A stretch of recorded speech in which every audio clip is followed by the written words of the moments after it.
म त जहिले पनि फापरकै मह खान्छु। फापरकै राम्रो लाग्छ, सुगर प्रेसरलाई पनि हुन्छ अरे, हुन्छ भन्नुहुन्थ्यो पहिलादेखि नै दिदीहरूले। यतै सस्ताबाट पहिला नहुँदा पनि लगेर म खान्थेँ। अहिले पनि आफूले उत्पादन गरेको पनि फापरकै मह खान्छु म चाहिँ।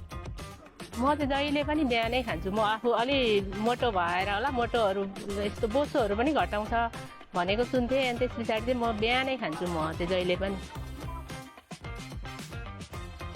नमस्कार, मेरो नाम चन्द्रमाया सेन्याङ लिम्बू। म चाहिँ यहाँ मौरी पाल्ने किसान पनि हो अनि सञ्चालक समिति पनि हो। म चाहिँ यहीँ अब दिदीहरू हुनुहुन्छ, देवी दिदीहरू, अब धनमाया दिदीहरूले उहाँहरूले अब पहिला चाहिँ अब हामी यहाँ बचतहरू मात्रै गर्थ्यौँ। अनि पाल मौरी पालो भने राम्रो हुन्छ, व्यस्त हुन्छ, अब आम्दानी पनि हुन्छ, पाल भनेर सल्लाह दिनुभएको भई गरेर चाहिँ पाल्न थालेको क्या मौरी। अब घरमा पनि त्यही काम थिएन।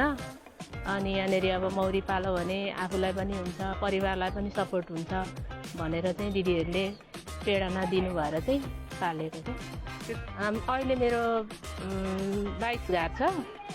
अनि म चाहिँ अब यही हो, उत्पादन हुने भनेको बढी हुने भनेको चाहिँ तोरी नै हो। हाम्रो तोरीकै स्रोतबाट मह धेरै हुन्छ। अनि त्यस पछाडि त्यही फापर हो। अनि फापरबाट अब जङ्गलमा लान्छौँ, यस्तै लिची हो, यस्तैबाट हुन्छ। कठिनै हुन्छ नि काम भनेको त, कुनै पनि सजिलो हुँदैन। जे काम पनि कठिनै हुन्छ। राति 12-1 बजी उठेर हिँड्नुपर्छ, घार टाउकोमा बोकेर हिँड्नुपर्छ। कहिलेकाहीँ लडेर यहाँ हातमा चोट पनि लागिरहेछ, घारले किच्याएर। अब कठिनै हुन्छ क्या, अब केही पनि काम गर्नु सजिलो छैन, कठिनै छ काम।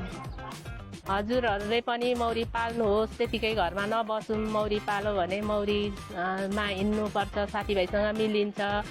अनि अब काम गरेपछि आम्दानी हुन्छ, त्यही भन्छु म चाहिँ।